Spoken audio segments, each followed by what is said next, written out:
बालाघाट विधायक अनुभा मुंजारे विधानसभा सत्र से लौटी हैं और उन्होंने नगर में व्याप्त समस्याओं और मुद्दों को लेकर निरीक्षण शुरू कर दिया है, जिसमें नगर पालिका पार्षदों और कांग्रेस जनों के साथ वे खेल मैदान की स्थिति का जायजा लेने के लिए स्टेडियम पहुंची। यहां पर स्विमिंग पूल निर्माण किए जाने का जिक्र अक्सर किया जाता है, जिसे लेकर भी जायजा लिया। दोनों ही मसलों पर विधायक को भारी अनियमितता और लापरवाही नजर आई, जिस पर उन्होंने कड़े शब्दों में 1 करोड़ की राशि स्विमिंग पूल के लिए दिए जाने के मुद्दे पर पूर्व सांसद डॉक्टर ढाल सिंह बिसेन को घेरा, जबकि नगर पालिका के स्विमिंग पूल के प्रस्ताव और राशि स्वीकृत न होने पर भी आक्षेप जताया।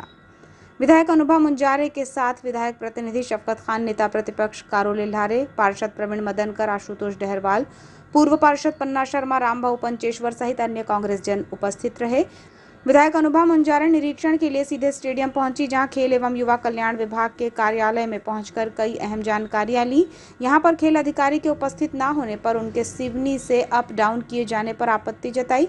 विधायक मुंजारे ने खेल प्रतिभाओं के लिए स्टेडियम में सुविधाओं को देखा, जिसमें बैडमिंटन हॉल में अभ्यास कराने वाले खिलाड़ियों से प्रतिमाह 1200 रुपये की राशि वसूली किए जाने पर उन्होंने कड़ा ऐतराज जताया। उन्होंने कहा कि ऐसी जानकारी मिली है कि प्रशिक्षण में ये रुपये लेते हैं, जबकि खिलाड़ियों को ये सुविधाएं निःशुल्क मिलनी चाहिए, जिसे बर्दाश्त नहीं किया जाएगा। तुरंत ही खिलाड़ियों से रुपये लेना बंद होना चाहिए। उन्होंने कहा कि हमारे शहर और जिले में कई ऐसी खेल प्रतिभाएं हैं जिनसे अभ्यास शुल्क लेकर उन्हें खेल से वंचित रखने का काम हो रहा है। इस मनमानी को लेकर मेरा कड़ा विरोध है और शासन स्तर पर इसकी शिकायत की जाएगी। बच्चों से पैसे लेना, आप लोग भ्रष्टाचार में मदद कर रहे हो। दिया गया है, किस नियम के तहत दिया गया है? किसी निजी व्यक्ति को प्रशिक्षण देने के लिए किस आधार पर दिया गया है ये भवन? वो जिला स्तर पर व्यवस्था कर सकते हैं मैडम, उसमें ऐसा चाहिए आपके कागज को लेंगे, कागजों को वही दस्तावेज चाहिए। नियम ये है, आप लोग अभी तक प्रस्तुत नहीं कर पाए कागज, इसका मतलब कहीं ना कहीं फर्जीवाड़ा चल रहा है। जैसे बच्चों से एंट्री की फीस लेते हैं, ये प्रशिक्षण जो दे रहा है इससे के पैसे लेते हैं, ये भी तो बात है। बच्चों से आप पैसे, आपका नियम है प्रशिक्षण रखने का। प्रशिक्षण आपने प्रशिक्षक रखे तो उसको पैसे दे रहे होगे ना, आप पॉकेट में थोड़ी कर रहा है वो प्रशिक्षण। जब आप उसको प्रशिक्षण देने के लिए पैसे दे रहे हो तो वो बच्चों से पैसे क्यों ले रहा है?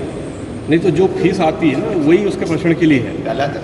और जो आपका शासन से अनुदान आता है वो शासन से अनुदान नहीं आता ना, नहीं आता, साल में आता है आपका पैसा। हमारे यहाँ सिर्फ कराटे और बैडमिंटन और हॉकी 2 ही अपना कोच है डिपार्टमेंट के। अनुदान आता ही नहीं आपको शासन से? कुछ भी नहीं आता? हाँ, सिर्फ खेल। बच्चों से शुल्क वसूली बंद होनी चाहिए, जिसे हम बंद करवाएंगे। एक बहुत बड़ी हस्ती रहे हैं बालाघाट जिले के लिए और उन्हें सबसे बड़ा दानवीर भी कहा जाता है, क्योंकि बालाघाट शहर में उनकी दी हुई बहुत सारी संपत्ति यहाँ है। आज बड़े अफसोस की बात है कि दीवान बहादुर मुल्ला जी ने जिस भावना से दान किया था और ये स्टेडियम का निर्माण हुआ था, वो उनकी भावनाओं के साथ कुठाराघात किया जा रहा है। खेल एवं युवक कल्याण विभाग के द्वारा यहाँ ये संचालन होता है, लेकिन यहाँ बहुत सारी गफलत हमको देखने में आई। मैं नगर पालिका परिषद के जो सम्मानीय पार्षद गण हैं, हमारे कांग्रेस परिवार के जो सदस्य गण हैं और आम नागरिक बंधु सबके साथ मैं यहाँ पर आई।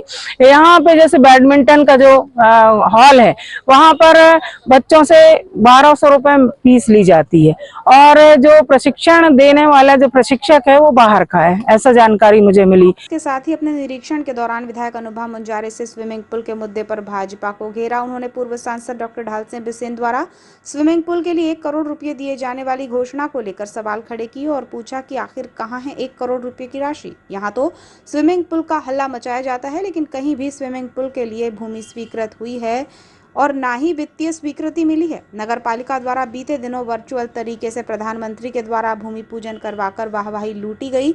जमीनी हकीकत ये नहीं है। दूसरी ओर नगर पालिका ने परिषद में स्विमिंग पूल का प्रस्ताव पास कर लिया है, लेकिन राशि आवंटित ही नहीं हो पाई है। इस तरह पूर्व सांसद और नगर पालिका जनता को गुमराह कर रहे हैं। निर्माण कार्यों को लेकर भाजपा द्वारा गलत संदेश दिया जाता है। जमीनी स्तर पर कोई काम नहीं हुआ है। उन्होंने कहा कि हवा में पुल बना रहे हैं, आखिर स्विमिंग पूल कहाँ है, जमीन कहाँ है और वित्तीय स्वीकृति मिली है तो 1 करोड़ रुपये की राशि कहाँ है, ये भाजपा जनता को बताए। यहाँ स्विमिंग पूल की बहुत दिनों से हल्ला हो रहा है कि स्विमिंग पूल बनने वाला है, स्विमिंग पूल बनने वाला है। और पिछले फरवरी महीने में नगर पालिका के द्वारा प्रधानमंत्री जी के द्वारा वर्चुअल उद्घाटन भी करवाया गया था, भूमि पूजन भी करवाया गया था।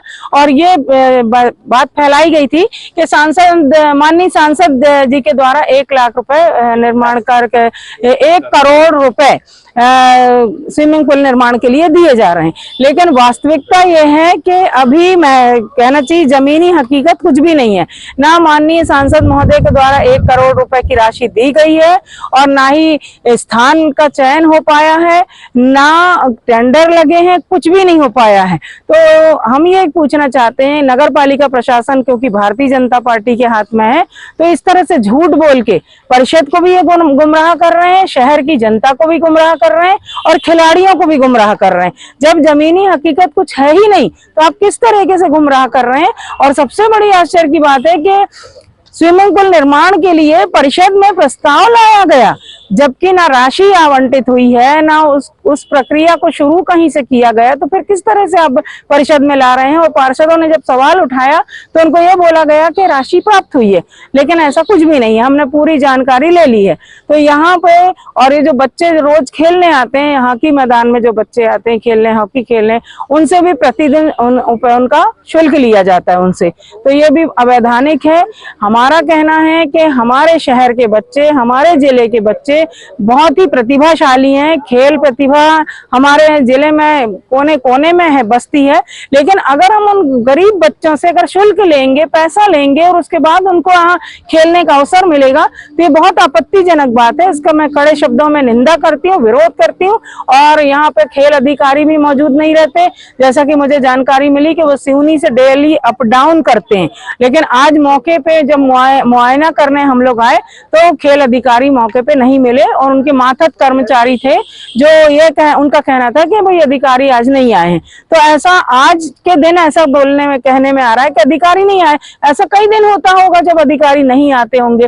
तो जब खेल विभाग के अधिकारी मौके पे मौजूद नहीं रहते, कर्मचारी अपने मनमाफिक तरीके से चला रहे हैं स्टेडियम को, तो कैसी व्यवस्था होगी, सोचने वाली बात है।